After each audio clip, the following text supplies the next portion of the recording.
Stage 17 of the Vuelta a España marked the commencement of the final phase of this year's race as they rode through the Galicia region, the destination A Coruña, a 190-kilometre stage. A breakaway group of 5 formed at the front early and almost made it all the way through to the finish. Farvilli was there for Lampre, Rowan Dennis for BMC Racing.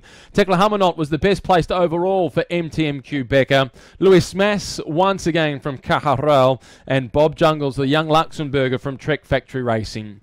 They got out to a lead of 4 minutes, but 3 teams with objectives for the sprint finish were trying to spoil the show. Orica Green Edge in support of Michael Matthews, Giant Shimano looking after the interests of John Degenkolb, and Omega Pharma Quickstep were hoping to get a stage victory with Tom Boonen on a day where Rigoberto Urán didn't start the race, the Colombian going home with bronchitis.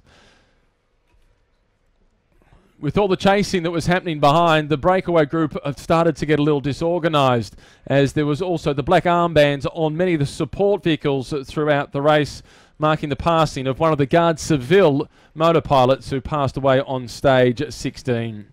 Rowan Dennis and Bob Jungles were the 2 riders at the front that were doing the lion's share of the work, as Cameron Meyer was doing the work back in the main field for Orica Green Edge, along with Tobias Ludvigsen from Giant Shimano.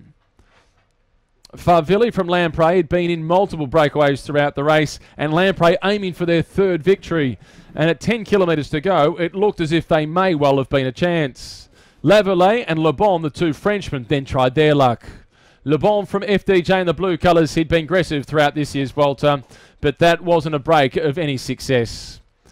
It came down to 3 at the front inside the last 6 kilometres, with Farvilli, Dennis and Jungles the only ones surviving as they hit the short stretch of pavé, while Warren Barguil, 9th overall, was doing the job for John Degenkolb. And Barguil was then succeeded by the riders from Sky protecting Chris Froome. Farvilli and Dennis were the last 2 to be caught. It was then over to the sprinters. Pipo Pizzato opened hostilities, hoping that it would Roberto Ferrari to win the stage, but it wasn't to be the case. The green jersey, John Degenkolb, he burst out of the peloton. He came off the wheel of Fabian Cancellara and then went around his rivals with some conviction, collecting his 4th stage win in this year's race, the 9th throughout his career.